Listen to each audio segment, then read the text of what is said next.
नमस्ते हाम्रो नेपाली छोराछोरीहरू दाजुभाइ दिदीबहिनी सबैलाई नमस्कार छ मेरो। म बुढी मान्छेकोदेखि है। म चाहिँ यस्तो फेसबुकहरु पनि चलाउँदिन, केही पनि चलाउँदिन। तर आज मैले त्यहाँनिर शपिङ गर्न गएको थिएँ मेगा मार्टमा। अनि त्यहाँ जाँदाखेरि त सबै केटाकेटीहरू पुरा झम्कभेट भएको थियो। अनि मैले यस्तो हेरेँ, के को झम्कभेट भने त मोबाइल हेर्दै छ सबैजनाले। अनि मोबाइलमा के चाहिँ लेखेको रहेछ त भनेर भन्दाखेरि त त्यो सीमा सुवेदी इन्डियाको केटीले चाहिँ हाम्रो नेपालीलाई चाहिँ यस्तो भनेछ कि नेपालीहरू भाडा मोलेर खान्छ इन्डियामा आएर, अनि हामीलाई चाहिँ लाज हुन्छ, मलाई चाहिँ लाज लाग्छ भनेर भनेछ त्यसलाई हैन। त्यसलाई लाज लाग्छ, नेपालीहरू यस्तो त्यस्तो, म नेपाली होइन, मेरो बाजे बराजु पहिलादेखि नै उता गएको इन्डिया गएको भनेर भन्यो अरे। मलाई चाहिँ कस्तो लाग्यो भने त्यो आइमी चाहिँ त्यो सुन्दाखेरि चाहिँ मलाई पनि रिस उठ्यो। म त चाहिँ नहेर्ने मान्छे, मलाई सुन्दाखेरि साह्रै रिस उठ्यो। तेरीमा छाउरी तेरो कस्तो कस्तो मान्छेहरू तेरो इन्डियाबाट आउँछ। अब हो नेताहरू मोदी भयो के इन्दिरा गान्धी सबै त छ, तर पनि यत्रो बच्चादेखि बुढापाकाले त चिन्दैन नि त नेताहरूलाई त। अमिताभ बच्चन भनेपछि त सबै चिन्छ हो।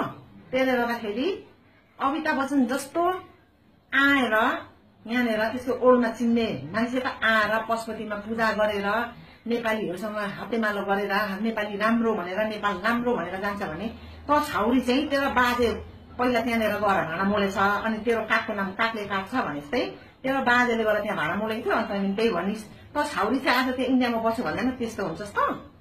नेपाली त बुझ्छ होला नि, अनि त्यो नबुझ्ने त कुरै छैन नि, नबुझेस्तै गर्छ होला होइन। इधरको बाटो किधर जान्छ भन्ने जस्तो होला। म पनि जान्दिनँ, तर पनि सुन तैँले नेपाली बुझिनस् भनेर म चाहिँ तँलाई नेपाली बुझाउनु खोजेँ है मैले। हेर है, मलाई चाहिँ मेरोको तँलाई मैले हेर्दा तँलाई तू चाहिँ छक्के छक्के जैसा है तू।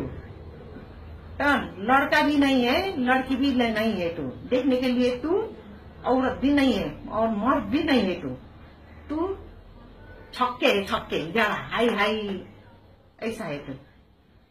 तेरीमा नक्कली हाम्रो उसलाई त्यसो भन्छस् त हिँडा होस्, त राम्री पनि छैनस् त अनुहार, तेरो अनुहार फलत्तपट्टि गएको बुढो अनुहार।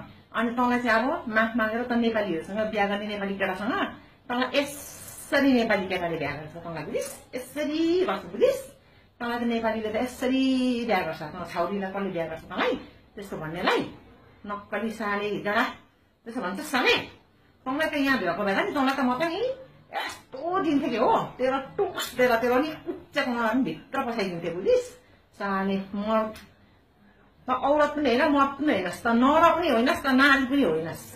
त्यहाँ अलिक बुझ्नेहरूले हिन्दीबाट यो कुरालाई चाहिँ यसो भनेर सुनाइदेऊ है त्यसलाई। हामी बोल्न आउँदैन, हिन्दी कुरा बोल्न आउँदैन मलाई, त्यसले गर्दाखेरि यसलाई भनेको सुवेदी भनेको त यहाँनिर त के हो खै थाहा पनि छैन। सुवेदी यो चाहिँ कस्तो रहेछ भने यसो बुझ्दाखेरि यसको आमा चाहिँ उहाँ गएर खै यो कस्तो हो पनि है, अलिक त यो नाजायज औलादै हो कि के हो खै, त्यस्तै भएर होला त यस्तो भनेको। नभए त साथै हो त नेपालबाट आएको, नेपालमा मेरो बाजे बराजु थियो, त्यहाँ थियो, म यसरी भयो भन्थ्यो।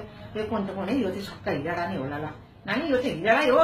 यो हिजडाको कुरा चाहिँ नसुन है, कसैले पनि नसुन यसलाई। ल सक्का, बाई बाई।